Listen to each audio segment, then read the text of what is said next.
یہ رہائی فورس بنانے کی کیا، یعنی ایک تو یہ پیپلز پارٹی کر چکی ہے یہ عمل، لیکن انہوں نے فورس سے پھر کمیٹی میں اس کو کنورٹ کیا تھا، وہ پرامن تھی. یہاں پر ایک شائبہ ہے جو کہ بھی خدشہ ظاہر کیا ہے مظہر صاحب نے کہ ہو سکتا ہے کہ یہ امن و امان کی صورتحال خراب ہو جائے، یوتھ کو بھڑکایا جائے، ان کو وائلنس کے لیے انسائٹمنٹ کے لیے انسائٹمنٹ ہو. تو کیا آپ کو لگتا ہے کہ اس طرف جائے گی اب پاکستان تحریک انصاف؟ نہیں جی، بٹ مجھے ایک دو باتیں صرف کرنے دیں to allow me to put the focus in the right place, پھر میں آپ کے اس سوال کا جواب دیتا ہوں. دیکھیں، میرے لیے صرف ایک چیز امپورٹنٹ ہے، اور میرے خیال میں پاکستان تحریک انصاف کے سارے سپورٹرز کے لیے، جو کہ میرے خیال میں بیشتر پاکستانی ہیں، میجورٹی آف پاکستانی، وہ صرف یہ ہے کہ عمران خان جو پاکستان کے فارمر پرائم منسٹر ہیں، ان کو جو ہے ٹرسٹڈ میڈیکل ڈاکٹرز تک ایکسیس دی جائے. میرے خیال میں فیصل سلطان صاحب جو کہ آج بھی شوکت خانم میں سرو کرتے ہیں، اور آپ دیکھ لیں انہوں نے کوئی پولیٹیکل سٹیٹمنٹ آج تک نہیں دی، 3 سال ہمارے ہیلتھ منسٹر رہے ہیں. یہ صرف ہمارے لیے ضروری نہیں ہے، یہ صرف عمران خان کے لیے بھی ضروری نہیں ہے، تاکہ ان کو بھی ٹرسٹ ہو. جو رپورٹس آئی ہیں، جو میں بلیو کرنا چاہتا ہوں، لیکن اس سیٹ آف ایونٹس کے بعد جب حکومت نے عمران خان کا ٹریٹمنٹ ڈسکلوز کرنے میں تاخیر کی، ٹھیک ہے جی، یہ بات ابھی ضروری ہے، اور یہ میرے خیال میں حکومت کے لیے بھی ضروری ہے، تاکہ اگر عمران خان کی صحت ایکچولی آن دا مینڈ ہے، بہتر ہے، تاکہ یہ بات کلوز ہو. رائٹ، میں مصدق صاحب سے بھی یہ ریکویسٹ کروں گا دیٹ آئی تھنک یہاں پہ سینٹی شوڈ پریویل.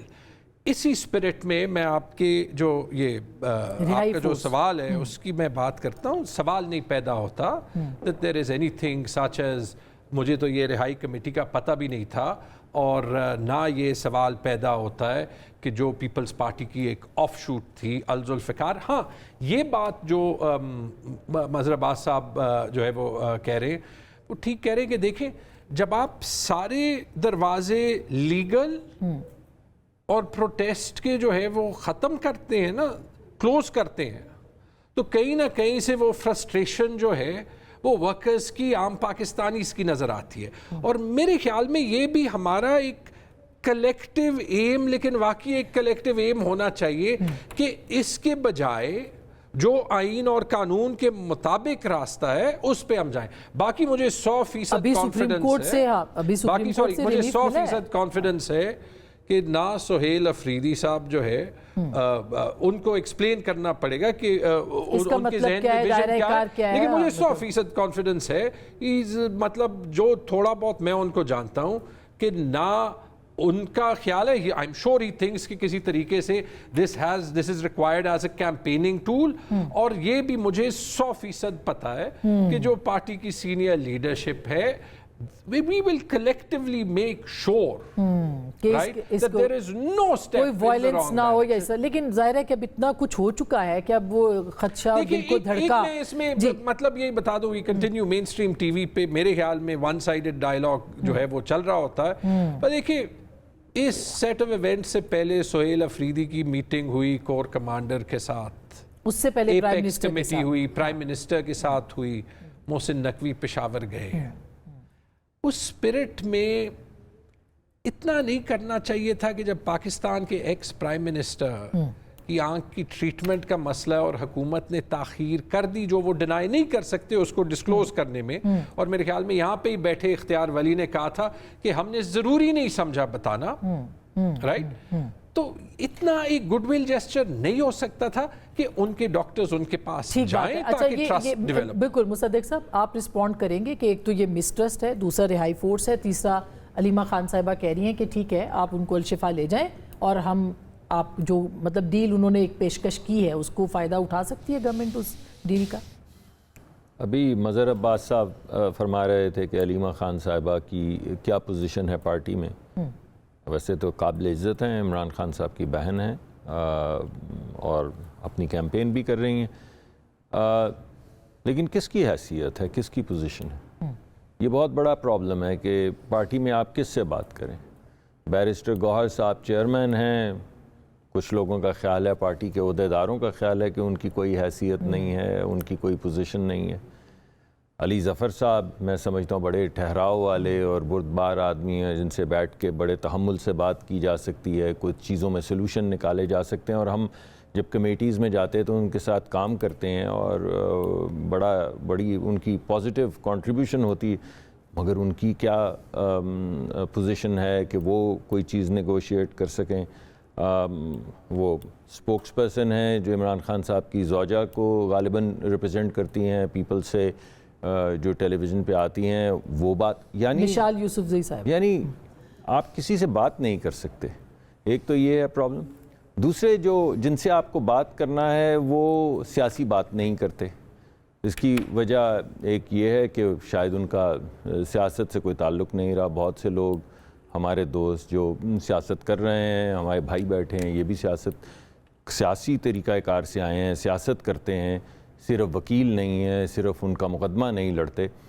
مگر ایسے بہت سے ہمارے دوست ہیں جن کے ساتھ پہلے بہت بات ہوتی تھی, مگر اب کچھ سمجھ نہیں آتی کہ ان کی پارٹی میں کیا پوزیشن ہے, کیا حیثیت ہے.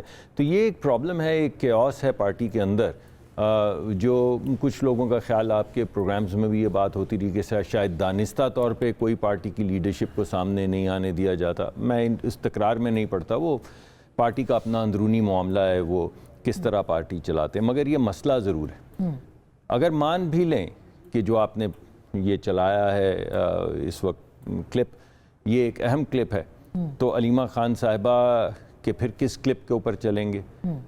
سخت ترین باتیں بھی جو ہیں انہی نے کی ہیں, اور یہ کہ جو بات کرے گا وہ کیا ہوگا, اس کا پارٹی سے کیا تعلق ہوگا, جو نیگوشیٹ کرے گا وہ کس طرح کے لوگ ہیں, اور وہ عمران خان سے ان کا کیا تعلق ہے. مگر ان کی تو بڑی سادہ سی فرمائش ہے کہ ان کو شفا میں منتقل کر دیں.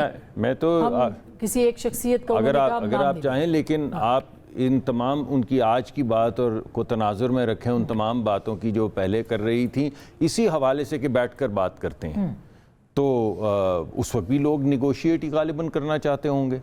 جو لوگ کوشش کر رہے تھے کوئی سیاسی ڈائلاگ شروع ہو, جنہیں کہا جا رہا تھا کہ ان کا پارٹی سے کوئی تعلق نہیں, جو نیگوشیشن کی بات کرے گا, جو پروٹیسٹ نہ کرنے یا وائلنس کا تو غالباً انہوں نے نہیں کہا ہوگا کبھی, مگر جو بھی انہوں نے زبان استعمال کی کافی سخت ان کی زبان تھی, بالخصوص ان لوگوں کی طرف رویہ اور زبان جو اس حق میں تھے کہ بیٹھ کر کوئی بات کی جائے. تو ہو سکتا ہے جی اچھی بات ہے اگر وہ بات کرنے کو تیار ہے. مگر آپ کے پاس ایک ونڈو آف اپرچونٹی ہے کہ آپ اچکزئی صاحب کے ساتھ بات کریں. جی اچکزئی صاحب کے ساتھ تو بات ہے نا, وہ کہتے ہیں بیرسٹر گوہر تحریری طور پر موجود ہے. جی مگر اچکزئی صاحب کے ساتھ تو راستے کھلے ہیں, اور کبھی بات ہو جاتی ہے, کبھی بات چل بھی جاتی ہے, اور مجھے بڑی امید ہے کہ اچکزئی صاحب کے آنے سے ایک بڑا ٹھہراؤ پیدا ہوگا, اور وہ پورا گروپ جو ہے وہ شاید سیاسی راستہ بھی کھولیں گے. ابھی تو کانورسیشن یہی ہو رہی ہے کہ ہم طاقتور لوگ جو اسٹیبلشمنٹ میں ہیں ان کا غالباً نام نہیں لیں گے, مگر ابھی بھی کوئی سیاسی بات تو نہیں ہو رہی, کوئی سیاسی گفتگو تو نہیں شروع ہوئی. اب تو خیر عید کے بعد تحریک ہے جو کہ رہائی فورس جو ہے وہ چلائے گی, اب اس کی طرف آ جاتے ہیں. مگر میں آپ سے یہ کہہ ہی رہا ہوں کہ یہ سیاسی راستے دیکھیں, یہ ڈیڈ لاک صرف سیاسی طریقہ کار سے کھلے گا, یہ ڈیڈ لاک گفتگو سے کھلے گا. یہ ڈیڈ لاک میں شکوک برحق بھی ہوں گے اور شکوک ویسے بھی ہوں گے, بٹ یو نیڈ کلیئرٹی کہ کس سے بات کرنی ہے. اگر سبھی سے کرنا شروع کر دیں تب بھی کوئی حرج نہیں, مجھے کوئی اعتراض نہیں. میں سمجھتا ہوں سیاسی ڈائلاگ ہوتا رہے تو بات کہیں نہ کہیں نکل ہی جاتی ہے, اچھی ہو جاتی ہے. مگر وہ تو پھر دیکھیں نا, پرائم منسٹر کو ملنا تھا, پرائم منسٹر نے تو کسی سے ملاقات نہیں کی. پرائم منسٹر صاحب نے, کیونکہ آپ کو معلوم ہے وہ کیا گفتگو فلور پہ ہوتی رہی, پرائم منسٹر صاحب نے تو کئی دفعہ 3-4 مرتبہ دعوت دینے کے بعد کہا کہ چلیے اب اسپیکر صاحب سے بات کر لیں, اور اب لیڈر آف دی اپوزیشن اگر آ گئے ہیں تو ان سے بات کیے لیتے ہیں.